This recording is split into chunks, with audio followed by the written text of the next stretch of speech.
बच्चों आज हम पढ़ेंगे जनन के बारे में, जो हम कल पढ़ रहे थे। ठीक है, जनन के अंदर एक तरफ जंतु है और दूसरी तरफ पादप। ठीक है, पादप के अंदर हमने कल कायिक जनन पढ़ा था। इसमें 3 तरह के जनन होते हैं।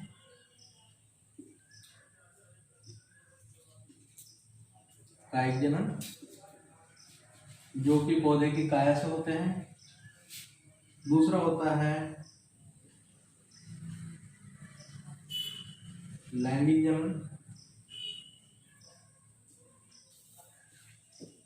और तीसरा होता है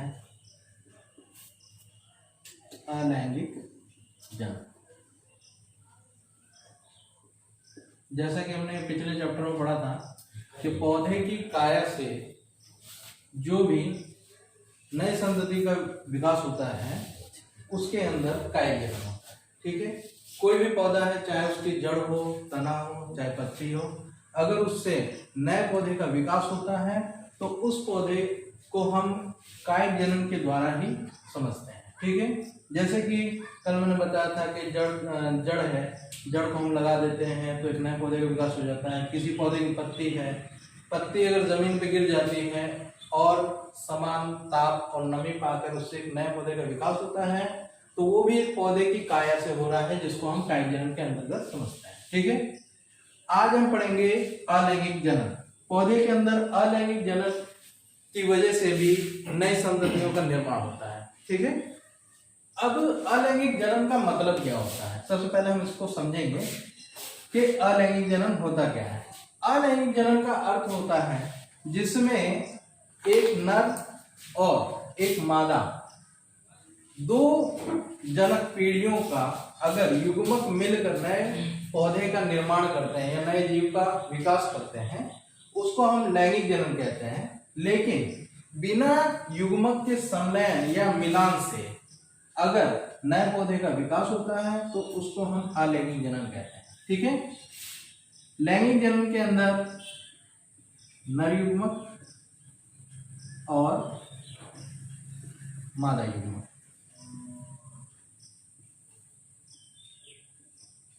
दो तरह के युग्मक होते हैं। इन दोनों का क्रॉस होता है और एक नई जाति के पौधे का विकास होता है या नए जीव जाति का विकास होता है, जिसको हम लैंगिक जनन के अंतर्गत देखते हैं। ठीक है,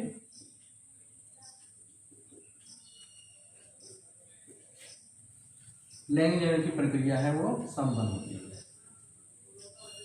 और इसके अंदर नर के तथा मादा के लैंगिक भागों का योगदान होता है। लैंगिक भागों द्वारा ही ये प्रक्रिया संपन्न होती है। ठीक है, जिसके कारण हम इस जनन को लैंगिक जनन कहते हैं। अब हम बात कर रहे थे अलैंगिक जनन। अलैंगिक जनन के अंदर ये वाली जो चीजें हैं, ये प्रक्रिया नहीं होती है, इसको हम अलैंगिक जनन कहते हैं। ठीक है, अलैंगिक जनन कहते हैं। ठीक है, अब हम बात करेंगे अलैंगिक जनन के अंदर कौन कौन सी विधियां भाग लेती है। ठीक है,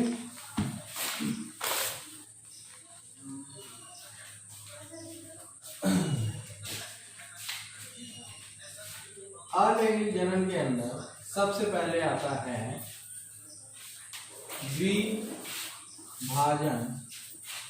या बहुविखंडन। ठीक है, द्विभाजन और बहुविखंडन ज्यादातर एक कोशिकीय जीवों में होता है। एक कोशिकीय जीव, एक कोशिकीय जीव के अंदर द्विभाजन या बहुविखंडन की प्रक्रिया संपन्न होती है। अगर हम द्विभाजन की बात करते हैं तो द्विभाजन में हमने एक युग्लिना लिया। मान लीजिए कि युग्लिना का एग्जांपल लेते हैं। युग्लिना इस तरह का होता है।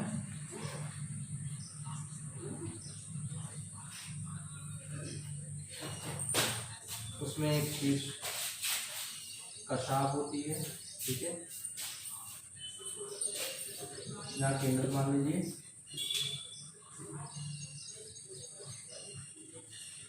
अब इसके अंदर द्विभाजन किस तरीके से होगा, ठीक है। द्विभाजन के समय जो युगलिना है, युगलिना का ऊपरी शीर्ष है वो दो भागों में खंडित होने लगेगा।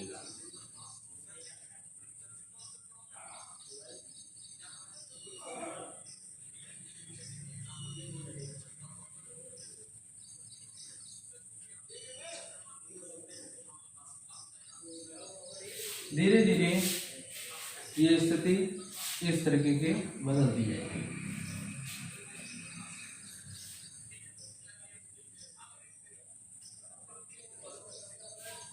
फ्लैजिला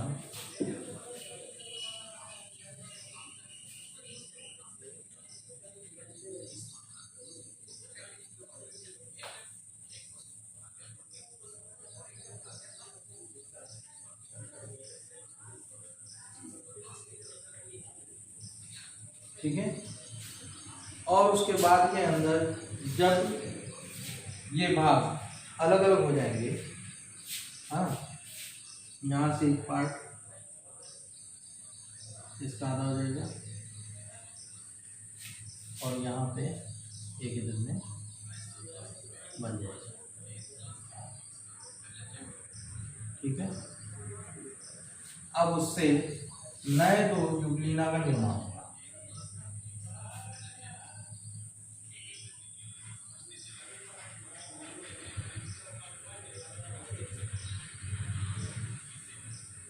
एक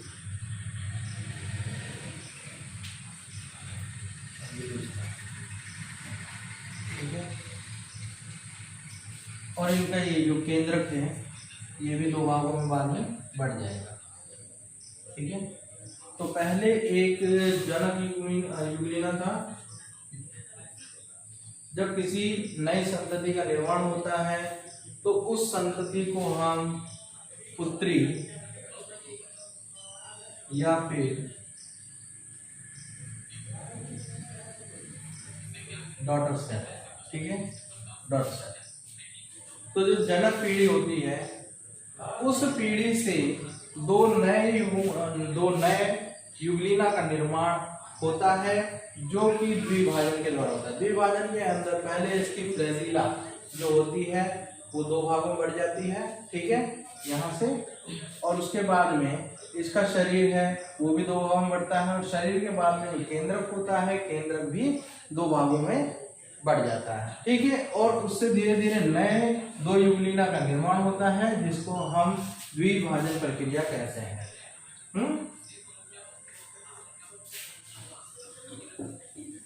इसके बाद अब बीजाणु जनन के बारे में पढ़ते हैं। अब बीजाणु जनन द्वारा पादपों में अलैंगिक जनन कैसे संपन्न होती है।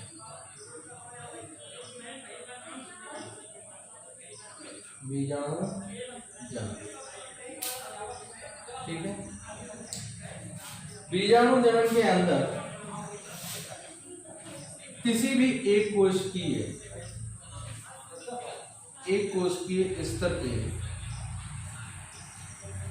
जो जीव होते हैं उन्हीं में संपन्न होती है।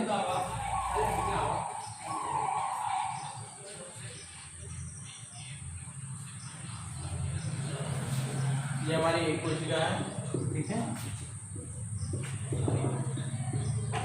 इसमें एक केंद्रक मान लीजिए,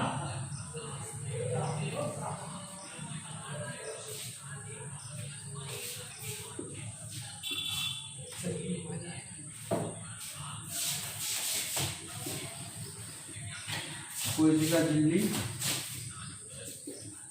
ठीक है। इसको हम कोशिका द्रव्य कहते हैं, कोशिका द्रव्य। जैसा कि इसमें बीजाणु जनन लिखा हुआ है। अब ये केंद्र क्या करता है, कोई भी एक कोशिका है, कोशिका का जो केंद्रक है वो कई भागों में बढ़ना शुरू हो जाता है। मान लीजिए पहले 2 भाग, फिर 4 भाग, फिर कई भागों में ऐसे ऐसे ही बढ़कर कई संख्याओं के अंदर इसमें नए केंद्रों का निर्माण हो जाता है, ठीक है। और जो इसका जो कोशिका द्रव्य है वो हर केंद्र के चारों तरफ आरोपित हो जाती है और बीजाणुओं का निर्माण करती है। ठीक है, ये ज़्यादातर जो फंगस होती है उसके अंदर ये जनन पाया जाता है। अब धीरे धीरे आप देखेंगे कि जो कोशिका द्रव्य है वो सारे छोटे छोटे केंद्रकों के चारों तरफ इस तरह से आवरण बना लेता है। इनको हम बीजाणु कहते हैं। ठीक है, अब बीजाणु नए किसी जीव का विकास, ये सब क्या है? बीजाणु।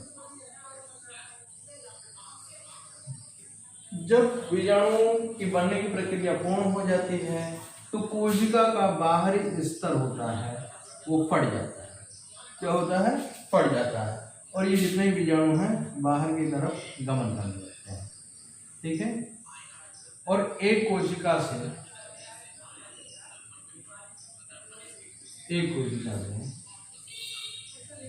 कई बीजाणुओं का निर्माण होता है। ठीक है, एक कोशिका से कई बीजाणुओं का निर्माण होता है और जितने भी बीजाणु हैं वो नई संतति के होते हैं, नई कोशिकाएं होती है और बाद में परिपक्व होकर एक बड़ी मातृ कोशिका का निर्माण करते हैं जिससे मातृ कोशिका से कई बीजाणु बन रहे हैं। ठीक है, यह भी पादपों के अंदर अलैंगिक जनन की प्रावस्था पाई जाती है जिसके कारण संतति होती है वो बनती है जनक पीढ़ी से और कई कोशिकाओं का निर्माण होता है और कई कोशिकाएं जो बनती है वो मातृ कोशिकाओं में बदल जाती है और ऐसे ही प्रक्रिया धीरे धीरे आगे की तरफ चलती जाती है। ठीक है,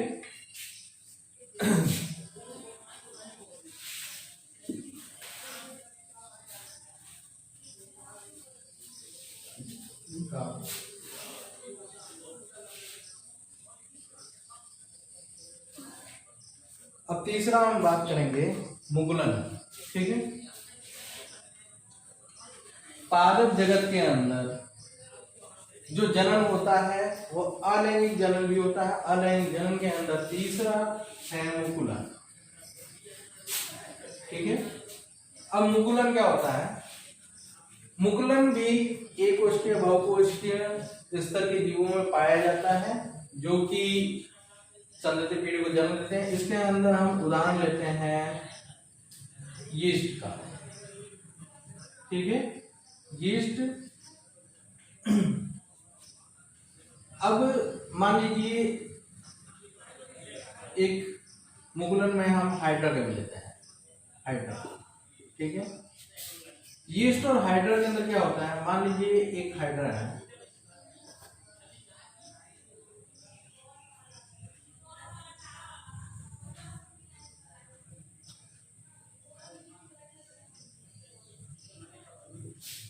हाइड्रा के शरीर के बाहर मुख के ऊपर इस तरीके की फ्लैजिला पाई जाती है जिसको हम स्पर्शक आमतौर पर कहते हैं।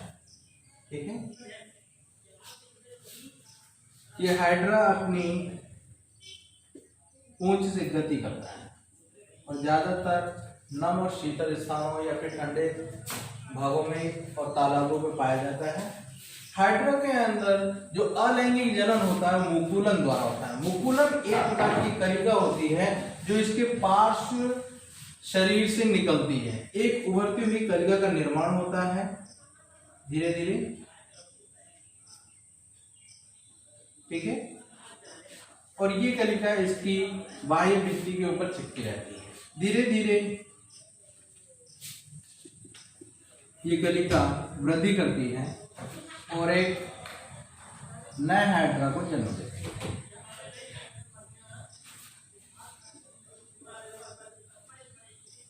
ये हमारा हाइड्रा है और यहाँ पे हम देखेंगे कि जो हाइड्रा है कलिका के रूप में वो भी यहाँ पर विकसित हो चुका है।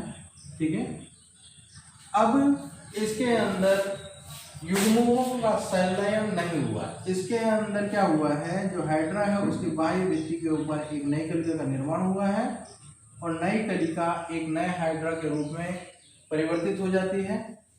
या तो ये इसके कभी कभी साथ में रहता है या फिर इससे बाद में अलग हो जाता है विकसित होने के बाद में, तो इससे नए हाइड्रा का निर्माण होता है।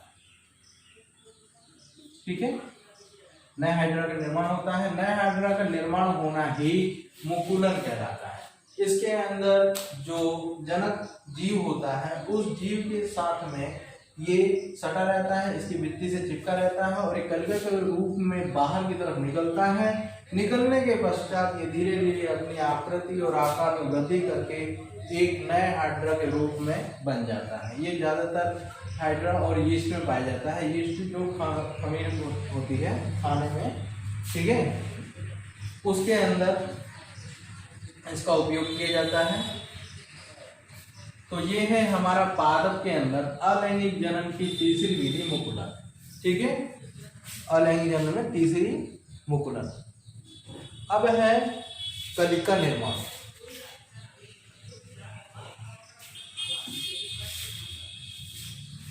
कलिका निर्माण कैसे होता है, या फिर अलैंगिक जनन के अंतर्गत कलिका के द्वारा किसी नए पौधे का निर्माण किस तरीके से होता है। कलिका निर्माण ये भी सेम मुकुलन के द्वारा होता है। मुकुलन की तरह ही होता है, जिसके अंदर एक जनक पौधे से नई कलिकाओं का निर्माण होता है और नई कलिकाएं हैं वो नई संतति को जन्म देती है। ठीक है, किसी भी पौधे का जो एक कोशिका है उसके अंदर भी ये पाया जाता है, या फिर जो बहुकोशिकीय पौधे होते हैं उसके अंदर भी पाया जाता है। ये एक तरीके का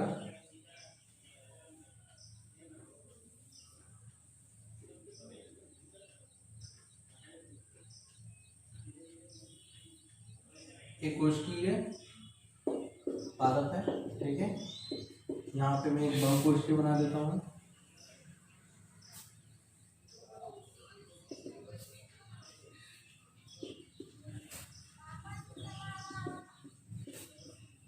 मान लीजिए एक पादप है। ठीक है, अब पादप के अंदर नई कलिका का निर्माण होता है यहाँ पर। ठीक है, एक नई कलिका का निर्माण होता है और इस कलिका से एक नए पादप का निर्माण होता है। ठीक है, नए पादप का निर्माण होता है।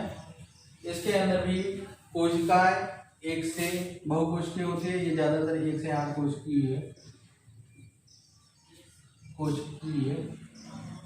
कोशिकाओं का होता है का बना होता है। ठीक है,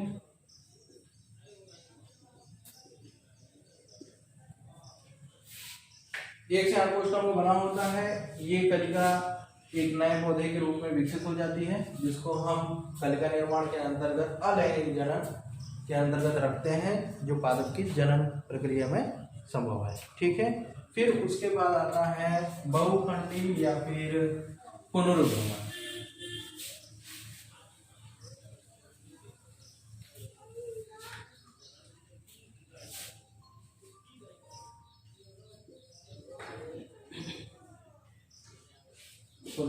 ठीक है, पादप जगत के अंतर्गत जनन की जो विधियां हैं, अलैंगिक जनन के अंदर पुनरुद्भवन भी एक प्रक्रिया है, जिसके द्वारा किसी भी जीव का कोई अंग या अंग होता है वो अगर नष्ट हो जाता है तो उसके अंदर वहां पर उसकी नई कोशिका विभाजन करके उस अंग का निर्माण करती है। ठीक है, या फिर किसी अंग के टूट जाने पर, ठीक है, किसी अंग के टूट जाने पर एक नई कोशिका का निर्माण हो जाता है और उससे एक नए जीव का निर्माण होता है, जिसको हम पुनरुद्भवन के अंतर्गत रखते हैं। ठीक है, मान लीजिए ये एक फंगस है।